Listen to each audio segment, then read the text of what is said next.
Tapos na nating malinis yung kanyang carb. Ito na, naibalik natin. Pero may isa pa tayong napansin dito mga kabuting-ting ito. Balik tayo natin yung kanyang high tension wire.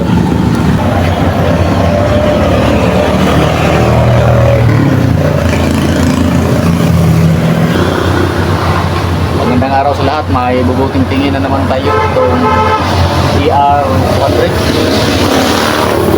Galing nito sa ibang shop, kaso ang problema hard starting daw tapos sulat pursa. So tingnan natin kung ano magagawa natin dito.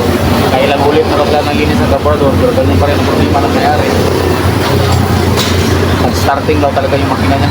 So tingnan mo natin dito, tingnan natin ulit yung kanyang carburetor, tapos muna niya adjustment sa kanyang valve clearance. Tingnan natin. So katatin ng filler gauge, tapos magpapalit tayo ng bagong spark plug. Yun muna ang gagawin natin, tapos kung hindi makuha, kailangan natin i-reject yung kanyang carburetor para ma-set natin kung ano ang hinihingi ng kanyang combustion chamber para maibigay ng ating carburetor para madali siyang magarit. Yun lang po ang gagawin natin dito. Bago pala tayo magsimula sa lahat, no, titingnan muna natin yung kanyang ano yung gamit niya na CDI. Ito mga kaputing-ting, yung CDI na gamit niya is naka DC type na siya, so wala nang problema. Basta kondisyon lang yung kanyang regulator, kondisyon yung kanyang battery. Kahit walang battery ito, maandar, bibigay ito ng kurente, basta hindi lang sira yung kanyang CDI. Ito naka 4 na siya, so try natin i-spark.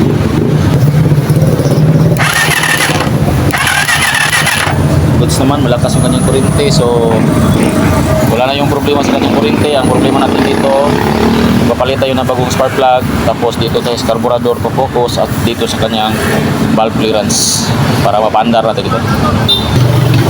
Ito na yung cylinder natin motor, ito na yung kanyang engine valve. Sa halatang hindi pa nakakaandar ng matagal kasi linis-linis pa, tapos wala pang oil na umakyat, so meaning na-stuck talaga ang motor na ito. Check muna natin yung kanyang valve clearance.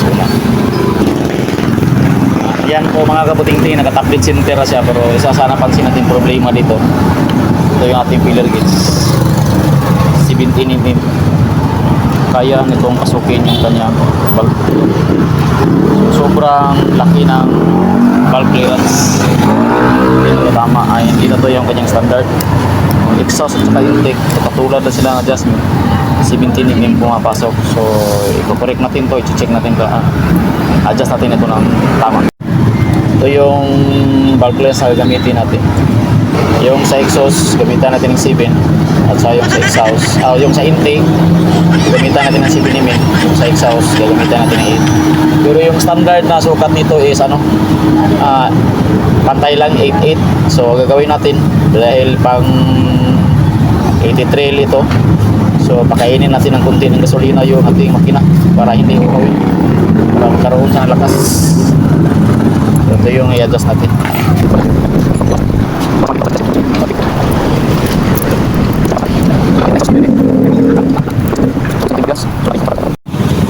Tapos na natin malinis yung kanyang carb. Ito na, naibalik natin. Pero may isa pa tayong napansin dito mga kabuting-ting ito. Balik tayo natin yung kanyang high tension wire. Parang dito ata yung sumasaya eh. So, sobrang minute. Yan. Tunaw. So gagawin natin dito, organize natin para hindi sasayad yung kanyang, dahil kapag sumasaya dito may grounded, lalo na DC yung kanyang makina, DC na yung kanyang CDI, hindi talaga ito andar ng maganda. Ito na siya mga kabuting-ting, na-organize na natin. Yan. Maraming sa lalapat dito. Anong galaw pa niyan, hindi na yan. Ganyan na siya. Malayo rin naman siya sa kanyang exhaust, so hindi yan tutunaw. Hindi kaya kanina. Hindi matulad nito. Ito yan. Tingnan natin kung hindi na sa hard starting pagkatapos nito. Balik mo natin yung kanyang tangke. Dito mga kabuting-ting, may kuryente siya pero ayaw pa rin umandar. Dito nagkakatalo yung ideya ng iba't ibang mekaniko kasi sabi nila kapag may kuryente kaya nang umandar ang motor. Pero ang kuryente po mga kabuting-ting ay may classification po dyan. Malakas ba o mahina na kaya niyang pandarin yung ating motor. Pero ayaw pa rin umandar.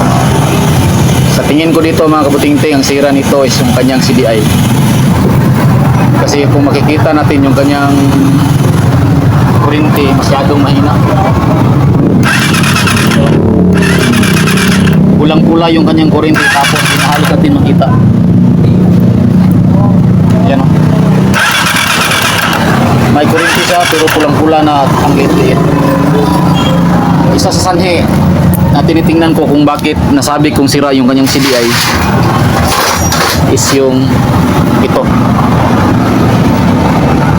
Dahil lumapat ito, nasunog, syempre nag-overload yung kanyang CDI, nagkakaroon ng grounded, so tendency humihina yung resistance ng kanyang kapasitor. Try natin palitan ito ng CDI, tapos titingnan natin kung handar ba ito. Ito yung CDI na ipapalit natin, Lihowa 14 CDI. Dyan. So, tatanggalin mo natin na mahirap na matanggalin. Nandyan yung kanyang lumang CDI yung silalim. Ito yung bago natin, listing natin.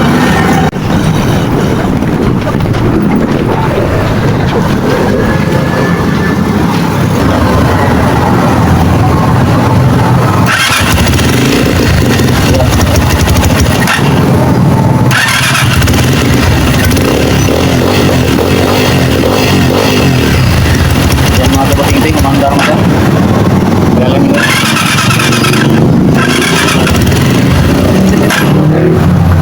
So, di tayo nagkamali na CDI yung sira. So, ayusin muna natin yan. Pastar muna natin bago natin pagarin ulit. Ayan mga kabuting-ting, umandar na ating makina. At papakita ko sa inyo kung anong nangyari sa ating CDI. Kung bakit may kuryente pero ayaw niya mapandar yung ating makina. Yung kanyang CDI yan.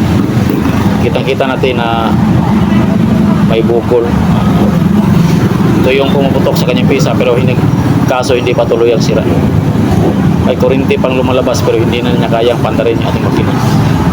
Yan, isa sa palatandaan na sira na yung ating CDI. Maraming salamat po.